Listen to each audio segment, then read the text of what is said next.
guys, hiwa tayo ng onion. So, dahil tinula siya, pabilog.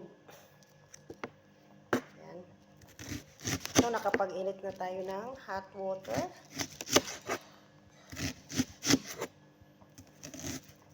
Wala tayong spring onion.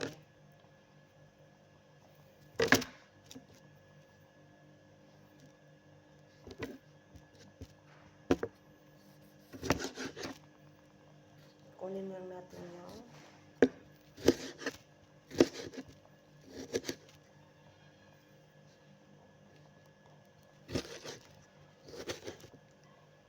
so, tinanggal lang natin ang ito. So, okay na to. Dalawang tomato. So, sabi nila, dapat yung kamatis, sibuyas, at asin ay lalagay na natin. So wala akong, masarap kasi ito guys. So, ilalagay ko na yung asin na may durog na paminta kasi, ay, nadamihan. Okay na lang. Para mawala yung anghit ng isda. So, isusunod na natin ang tomato. Nakakalo pa. Ayan. Nadamihan ko ng guys, ng paminta. Umitim yung sabaw. At ang ating onion.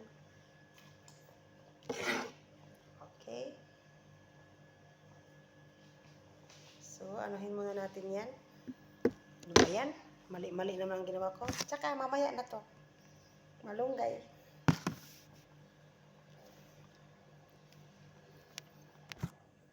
Tsaka, ayan. So, paanuhin lang muna natin yung onion at saka tomato. Saka natin ilagay yung isda. Yung kulong-kulo na.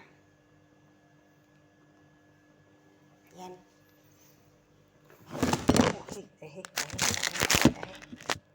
Ayan. So, tuna po siya. Fresh tuna. So, ilalagay ko ng isda. Wala pong taga-video. Wala po akong holder.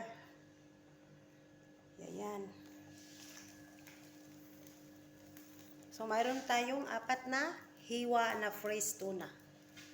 Yan. So, yan.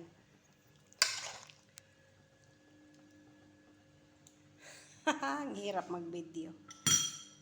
So, ayan guys. So, iwanan lang natin muna siya. We will check after, okay? Hugasan ko lang tong mga para wala masyadong kalat. Bye!